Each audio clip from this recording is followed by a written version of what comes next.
جنگ یمامہ مسلمہ کذاب کے دعوے نبوت کے نتیجے میں لڑی گئی، جہاں 1200 صحابہ اکرام کی شہادتیں ہوئیں اور اس فتنے کو مکمل مٹا ڈالا۔ خلیفہ اول سیدنا ابوبکر صدیق رضی اللہ تعالی عنہ خطبہ دے رہے تھے، لوگوں مدینے میں کوئی مرد نہ رہے، اہل بدر ہو یا اہل احد، سب یمامہ کا رخ کرو۔ مدینے میں کوئی نہ رہے، بھیگتی ہوئی آنکھوں سے دوبارہ بولے، مدینے میں کوئی نہ رہے حتیٰ کہ جنگل کے درندے آئیں اور ابوبکر کو گھسیٹ کر جنگل میں لے جائیں۔ صحابہ اکرام رضی اللہ تعالی عنہ کہتے ہیں کہ اگر حضرت علی سیدنا صدیق اکبر رضی اللہ تعالی عنہ کو نہ روکتے تو وہ خود تلوار اٹھا کر یمامہ کا رخ کرتے۔ 13,000 کے مقابل بنو حنیفہ کے 70,000 جنگجو اسلحے سے لیس کھڑے تھے۔ یہ وہی جنگ تھی جس کے متعلق اہل مدینہ کہتے تھے، باخدا ہم نے ایسی جنگ نہ کبھی پہلے لڑی نہ کبھی بعد میں لڑی۔ اس سے پہلے جتنی جنگیں ہوئیں، بدر، احد، خندق، خیبر موتا وغیرہ، صرف 259 صحابہ اکرام شہید ہوئے تھے۔ ختم نبوت کے دفاع میں 1200 صحابہ اکرام کے کٹے جسموں کے ساتھ مقتل پڑے ہوئے تھے۔ اے قوم، تمہیں پھر بھی ختم نبوت کی اہمیت معلوم نہ ہوئی؟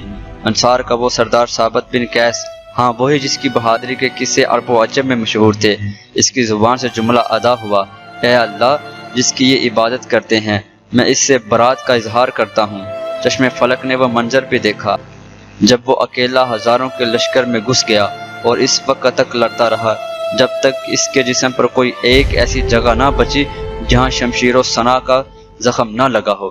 عمر بن خطاب رضی اللہ تعالی عنہ کا لاڈلا بھائی، ہاں وہی زید بن خطاب جو اسلام لانے میں صف اول میں شامل تھے، انہوں نے مسلمانوں میں آخری خطبہ دیا، واللہ میں آج کے دن اس وقت تک کسی سے بات نہیں کروں گا جب تک کہ انہیں شکست نہ دے دوں یا شہید نہ ہو جاؤں۔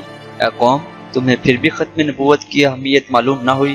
وہ بنو حنیفہ کا باغ حدیقۃ الرحمن تھا جس میں اتنا خون بہا کہ اسے حدیقۃ الموت کہا جانے لگا۔ وہ ایسا باغ تھا جس کی دیواریں مثل قلعہ کی تھی۔ کیا عقل یہ سوچ سکتی ہے کہ ہزاروں کا لشکر ہو اور برا بن مالک کہیں، لوگوں اب ایک ہی راستہ ہے، تم مجھے اٹھا کر اس قلعے میں پھینک دو، میں تمہارے لیے دروازہ کھولوں گا۔ اس نے قلعے کی دیوار پر کھڑے ہو کر منکرین ختم نبوت کے اور اس کے لشکر جرار کو دیکھا اور پھر تن تنہا اس قلعے میں چھلانگ لگا دی۔ قیامت تک جو بھی بہادری کا دعویٰ کرے گا یہاں وہ بھی سر پکڑ لے گا۔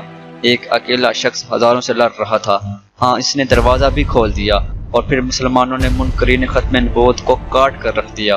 اے قوم، کاش کہ تم جان لیتے کہ تمہارے اسلاف نے اپنی جانیں دے کر رسول اللہ صلی اللہ علیہ وآلہ وسلم کی ختم نبوت کا دفاع کیا ہے۔ کاش تمہیں رسول اللہ صلی اللہ علیہ وآلہ وسلم کے ان صحابہ کے جذبوں کا علم ہوتا جو ایک پھیلے ہوئے لشکر سے ٹکرا گئے۔ قادیانیت ایک بہت بڑے فتنے کی صورت میں نمودار ہے، بس ہر صاحب ایمان کے ذمہ ہے کہ وہ اس کے سدباب کی کوششوں میں شریک ہو۔ اے مسلمانوں، تحفظ ختم نبوت کے جہاد میں اپنا اپنا کردار ادا کرو تاکہ قیامت کے دن خاتم النبیین صلی اللہ علیہ وآلہ وسلم کی شفاعت نصیب ہو۔ آخر میں میری آپ سب سے التماس ہے کہ صحابہ اکرام رضوان اللہ اجمعین کی اس داستان عشق و قربانی کو تمام مسلمانوں کے سامنے رکھنے کی غرض سے اس تحریر کو آگے منتقل کرنے کے لیے اپنا اپنا کردار ادا کریں۔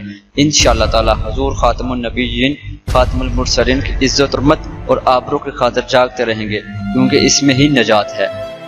اللہ تعالیٰ سے دعا کرتا ہوں کہ اللہ تعالیٰ ہمیں تحفظ ناموس رسالت اور آقا علیہ الصلوۃ والسلام کے اطاعت کرنے کی توفیق عطا فرمائے، اور آقا علیہ الصلوۃ والسلام کی عزت و آبرو کی ہر وقت ہمیں حفاظت کرنے کی توفیق عطا فرمائے۔